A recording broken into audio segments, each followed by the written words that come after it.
What is good, YouTube? You already know who it is. It's your boy Zay, Xavier Khalid. Mr. X, get the name correct so I know that you respect.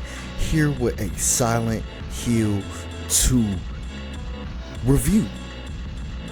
Now, I've been playing this game for probably about the last year live on stream, and not because it's super long. I finished the game in about 20 hours, not because it's boring. I just had a lot of stuff going on. So finally I finished the game, and I'm here to give you guys the review for the game. Now, Silent Hill 2 starts off with James as the protagonist, and you go throughout the game completing various puzzles, taking out monsters, looking for clues on how to get to the next level. Now, Silent Hill 2 is a psychological horror, which, as I said, follows the protagonist James, who's looking for his wife Mary after receiving a letter from her. But the twist is that Mary's been dead for 3 years after catching a sickness. She had a disease, and throughout the story you meet various side characters such as Angela, Eddie, there's this little girl, as well as Maria, which is a love interest. Now, there are various monsters throughout this game which are a manifestation of James' lust, sexual frustration, and fears throughout the game.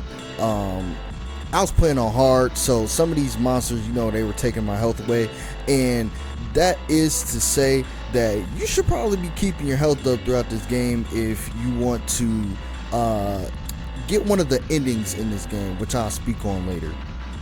Now, there are various boss fights with some having multiple levels to them, and spoiler alert, you do get to fight Eddie and Maria toward the end of the game, though I think that Eddie and Maria was probably the hardest boss fights. Pyramid Head had a slight twist to it, which was sort of anticlimactic, least to say, though there are a bunch of puzzles in this game as well. I had the puzzles on hard as well as the combat on hard, as I said earlier, and it really just forced you to kind of use your brain. Though the puzzles toward the end of the game, like the second and third act, weren't as hard as the puzzles that were in the beginning of the game. The puzzles in the beginning of the game really force you to use your brain and think and reread and go over things multiple times. I think 2 of the puzzles in the beginning of the game I had to use a guide just to even get through the puzzles. Now, this is a quick review, so I won't be getting into all of the details about combat, which I think was superb.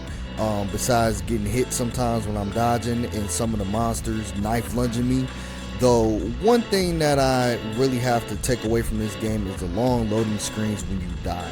I hate the super long loading screens every time that I die. It is just awful. But all in all, I have to give this game a 9.8 out of 10. I think it's a true classic, and I think I'd have a lot more fun if I was just playing on standard regular combat, regular puzzles, and everything, just the way the game was meant to be played. Now, I mentioned the endings earlier, and I want to bring that up right now. So the ending that I got was the sad ending, the quote-unquote sad ending called In Water, where James drives his car off of a bridge because he can't forgive himself for what he's done. I believe that it is probably the most canonical, if that's how you say it, ending to the game. Just seeing that James couldn't forgive himself.